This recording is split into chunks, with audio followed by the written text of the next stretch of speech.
तो उसको solar wind कहते हैं, इसको कभी कभार सोलर स्टॉर्म भी कहते हैं। समझ में आ गया ना। तो आखिर सवाल आता है सोलर विंड ऐसे उत्पन्न हो कैसे आता है, सोलर विंड कैसे आ जाता है। तो उसका रीजन ये है कि देखो सन का भी अपना एक ग्रेविटेशनल फील्ड है, तुमको जैसे कि बताएं ये हमारा सन है, तो सन का भी अपना एक ग्रेविटेशनल फील्ड है, तुम लोग को बताएं है कि नहीं है, सन का ग्रेविटेशनल फील्ड है, और सन का भी अपना एक मैग्नेटिक फील्ड है, सन जो कोर से उत्पन्न होता है। बहुत सारा रीजन है सोलर विंड आने का। पहला रीजन ये है कि लगातार सन में सब जगह देखो तो न्यूक्लियर फ्यूजन कहीं ना कहीं हो रहा है, कोर में सबसे ज्यादा हो रहा है न्यूक्लियर फ्यूजन, बट हर जगह पूरा सन का स्ट्रक्चर में, पूरा सन का जो वायुमंडल है, जो सन का पूरा एरिया है, वहां पे हर जगह न्यूक्लियर फ्यूजन देखने को तुमको मिल रहा है ना। तो बहुत बार ऐसा होता है। उसी तरह जब सन में जो विंड चल रहा तो उसको सोलर विंड कहते हैं, इसको कभी कभार सोलर स्टॉर्म भी कहते हैं। समझ में आ गया ना। तो आखिर सवाल आता है सोलर विंड ऐसे उत्पन्न हो कैसे आता है, सोलर विंड कैसे आ जाता है। तो उसका रीजन ये है कि देखो सन का भी अपना एक ग्रेविटेशनल फील्ड है, तुमको जैसे कि बताएं ये हमारा सन है, तो सन का भी अपना एक ग्रेविटेशनल फील्ड है, तुम लोग को बताएं है कि नहीं है, सन का ग्रेविटेशनल फील्ड है, और सन का भी अपना एक मैग्नेटिक फील्ड है, सन जो कोर से उत्पन्न होता है।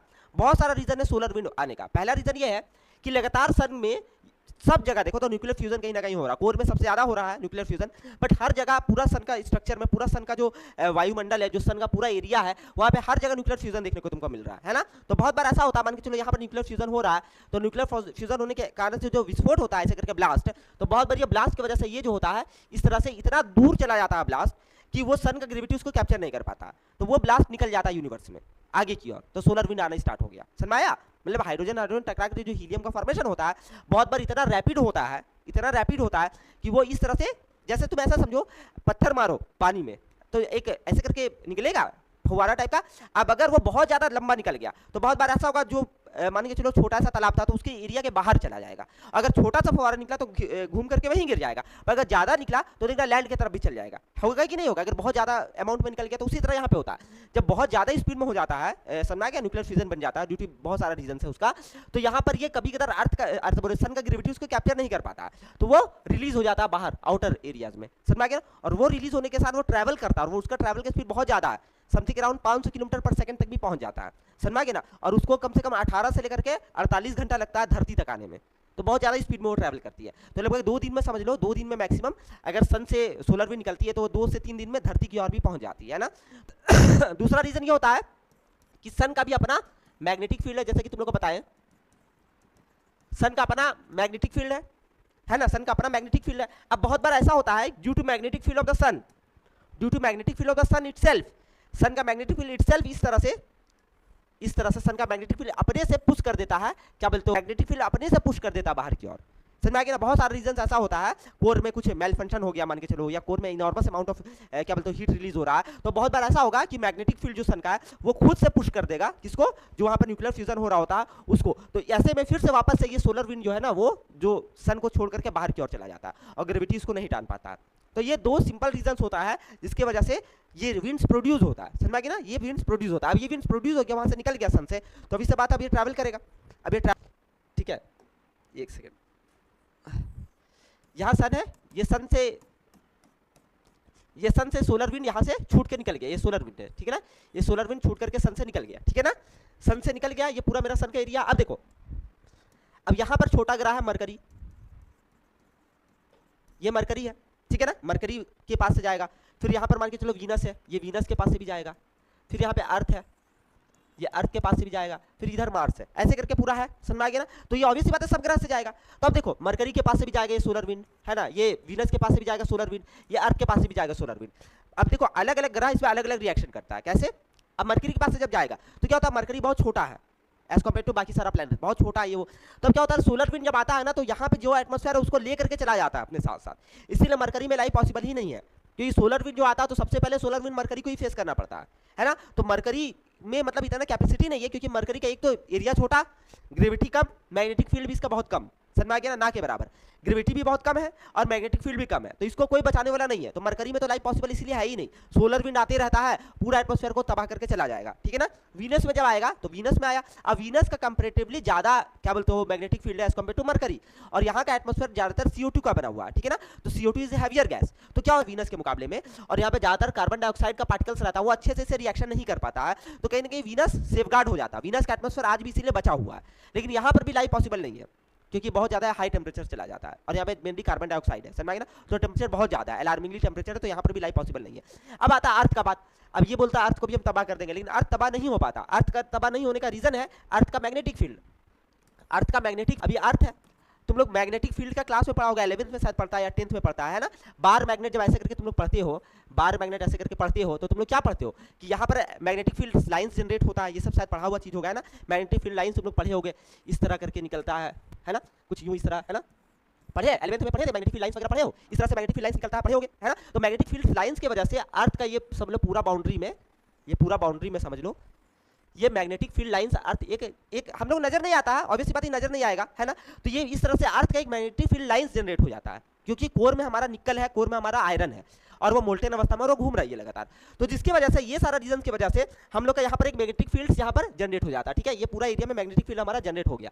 अब जब मैग्नेटिक फील्ड जनरेट हो जाता है तो क्या होता है, मैग्नेटिक फील्ड जनरेट होने के कारण अब जो सोलर विंड्स आ रहा था, वो सोलर विंड्स मैग्नेटिक फील्ड से रिएक्शन करता, मैग्नेटिक फील्ड मतलब उसको पुश कर देती है कि भागो यहाँ से सोलर विंड, समझ गए ना। तो जब पुश हो जाता है तो अर्थ का यहाँ पर देखो, अर्थ का पोल से मैग्नेटिक फील्ड से रिलेटिवली कम है एज कम्पेयर टू इक्वेटर। उसका रीजन है जितना सेंटर से तुम दूर जाएगा, क्लास 10 का केमिस्ट्री फिजिक्स याद करो, जो भी एटम, जो भी इलेक्ट्रॉन्स याद करो, इलेक्ट्रॉन जो भी सेंटर से दूर होता था वो जल्दी रिएक्शन कर लेता था, क्योंकि सेंटर उसको, न्यूक्लियस उसको होल्ड नहीं कर पाता था, वो एक्साइटेड स्टेट में आता था तो जनरली ट्रांसफर हो जाता था, याद आ रहा है, तो वो जल्दी बॉन्ड बना लेता था एज कम्पेयर टू जो सेंटर के ज्यादा करीब होता था। तो वही यहाँ पर बात है, अर्थ का कोर यहाँ पर है, अर्थ यहाँ पर है, तो अर्थ का कोर से जितना तुम दूर जाओगे मैग्नेटिक फील्ड उतना वीक होते जाता है ना। तो चूंकि यहाँ पर वीक है मैग्नेटिक फील्ड, तो यहाँ पर मैग्नेटिक फील्ड उतना अच्छा से, मतलब अर्थ ऑब्वियसली बात है उसको डाइवर्ट कर देती है, बट जो सोलर विंड्स का कुछ पोर्शन होता है वो पोल्स की तरफ आ जाता है डाइवर्ट होकर के, क्योंकि यहाँ पर मैग्नेटिक फील्ड कम है। और यहाँ पर पोल्स पर तुमको पता है एटमॉस्फेयर हमारा नाइट्रोजन और ऑक्सीजन का बना हुआ है, नाइट्रोजन और ऑक्सीजन का हमारा एटमॉस्फेयर बना हुआ है। तो अब ये नाइट्रोजन का पार्टिकल्स के साथ और ऑक्सीजन के पार्टिकल्स के साथ वो जो प्लाज्मा ही है ना जो सन का सोलर विंड में आया, वो रिएक्शन करती है। जब रिएक्शन करती है तो अब ये एक्साइटेड स्टेट में आ जाता है, क्योंकि ये हीट हो जाता है ना सोलर विंड की वजह से। अब जब ये एक्साइटेड स्टेट में आता है तो तुम लोग पढ़ा होगा एक्साइटेड स्टेट में एलिमेंट्स अलग अलग कलर शो करता है, तो अलग अलग कलर शो करने लग जाता है, समझ में आएगा ना। यही चीज हम लोग को नॉर्दर्न लाइट्स में नजर आता है, समझ आएगा, यही चीज हम लोग को नॉर्दर्न लाइट्स में नजर आता है, यही चीज हम लोग को सदर्न लाइट्स में भी नजर आता है, समझ आ गया ना। जिसको बहुत सारा लोग देखने के लिए जाता है, क्योंकि बहुत अच्छा खूबसूरत दिखता है। तो ये कुछ नहीं है, ये जो हम लोग नॉर्दर्न लाइट्स वगैरह देखते हैं, जो नॉर्वे में आता है, कनाडा में आता है, और नीचे में अगर देखा जाए तो ऑस्ट्रेलिया, न्यूजीलैंड वगैरह में आता है, ये क्या है, ये अर्थ का मैग्नेटिक फील्ड है जो बचा रहा होता है सोलर विंड। वो लाइट लगता है जैसे आसमान में चमक रहा है, समझ आ गया ना। तो ये कैसे होता है, इसका प्रोसेस देखो।